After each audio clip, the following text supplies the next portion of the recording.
Welcome to our How Learning Works module on taking effective notes. At some point in college, many students find that their note-taking is not working. It may be related to the process of taking notes, in other words, the format and content of the notes, or it may also be related to what the student is doing with the notes after initially written.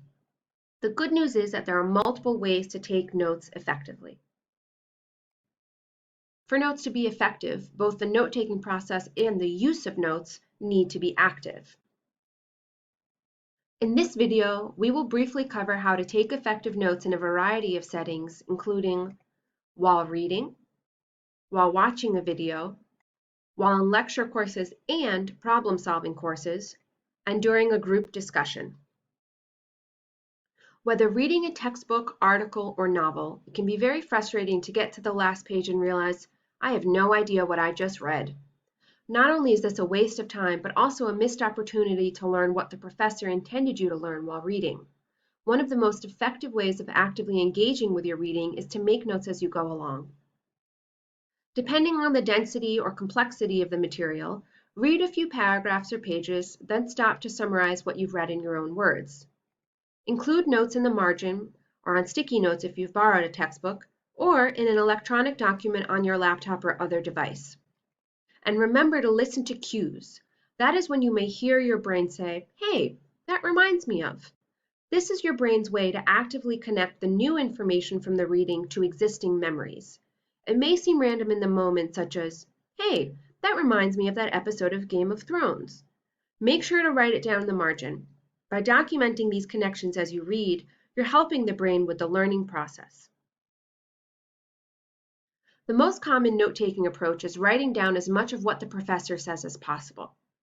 However, there is other important information to document while in class, including key terms, ideas about what might be on the exam, and your own cues that connect the class information to something memorable. One approach of note-taking that creates space for all of these information sources and allows you to document in your own words is the Cornell method. Another approach that helps make connections between ideas as you take in the information is mind mapping. We have detailed how-to videos on both the Cornell method and mind mapping linked at the end of this submodule for those looking for more detailed information. In courses that rely upon equations or step-by-step processes, such as math and chemistry, it's important to capture the sample problems along with the verbal explanations of each step. T-Notes offers an effective way to document problem-based examples with a verbal explanation in your own words on one side and the corresponding mathematical steps on the other. We have a detailed how-to PDF linked at the end of this submodule for those looking for more detailed information, including step-by-step instructions. If you're taking an online course, your professor may be posting lecture videos or instructions to Brightspace or assigning videos as homework. Before starting the video, document the title, the source, and the purpose. This includes context such as why your professor assigned the video, what you are intended to gain from the experience, and the related course concepts. Taking notes helps you to maintain attention to the video and to make meaning while watching. As the video plays, take notes much like you would if in an in-person class lecture. Unlike the classroom, you can pause every few minutes to check your notes and confirm you have not missed any key points or critical details. Once the video is over, write a quick summary as if you were providing a description of the video to a potential audience. It's also worth noting that many videos will have associated transcripts. Consider reviewing the transcript and making notes of them in your own words. If there is a group discussion in class, or if you're studying in groups remotely, consider taking notes during the discussion. These notes, though, aren't meant to be as detailed as the type of notes you take in the classroom. Focus on key words and phrases that connect the conversation back to what was learned in class. Write down questions that the group generates, making sure to write down the name of the group member who shared a particularly helpful point, as it will be a reminder of who to speak with if you want to have more conversation.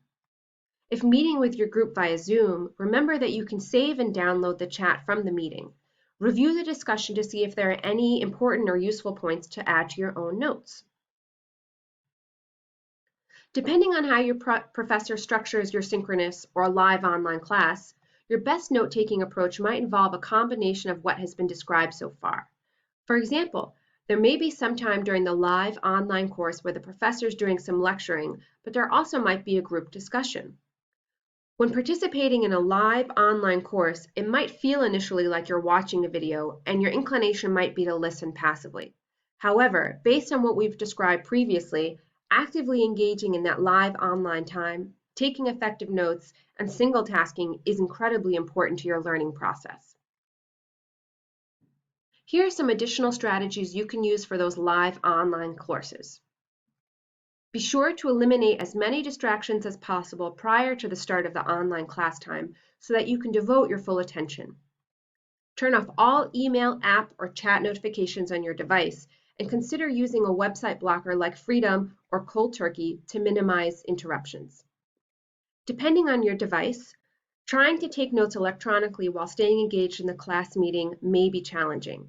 Consider printing out paper copies of Cornell Method or T-Note templates to take notes by hand, or format a blank piece of paper if not having access to a printer. Since many live online courses may be shorter in duration than fully face-to-face classes, leverage that time to interrupt the forgetting process by immediately using your notes when the class period ends. The important term here is using. Many learners take notes but don't use them. Just like any other tool, notes have the most value when they are put to use. The following strategies can help you make use of your notes after their initial creation. Review the notes again as soon as possible, typically within 24 hours. Note review is a form of spaced practice, which moves the learner from interrupting the forgetting to actually understanding and remembering the information long term. It can be hard to keep up with incoming information when in a learning situation. Go back and fill in the blanks, which may involve referring back to the textbook or other information source. If you recognize big gaps or areas of confusion, meet with your professor during office hours as soon as possible. Add any other ideas that come to mind. During your review, your brain will say, "That reminds me of." Document these connections in your notes. Compare your notes with those of your peers. This creates an opportunity to fill in some of the blanks, discuss different interpretations of concepts, and teach each other concepts based upon the notes. Comparing notes can be a great addition to other group study strategies too. Generate possible exam questions. Start a separate document of likely exam questions and revisit that document each time you take notes to prepare your exam study guide. Make flashcards for information that needs to be memorized. While most of the content and concepts you learn in college need to be understood and applied, sometimes there will be information you'll need to commit to memory. This may include names, dates, or frequently used equations. Trying to memorize this information directly from your notes is inefficient and even overwhelming, as much of what's in the notes doesn't need to be memorized. Creating and using flashcards can help you memorize efficiently. We'll review how to create practical flashcards in more detail in a subsequent module. Create a mind map or other visual summary of the information. Instead of rewriting your notes, which usually doesn't add much value to your learning, organize the information and draw connections between concepts via a mind map or other visual organizer. We'll provide more detailed information on how to create a mind map in the next submodule, so be sure to check that out. Thank you for joining us as we reviewed some effective note-taking strategies in a variety of settings. We hope you'll continue on to the next submodule where we'll cover mind mapping.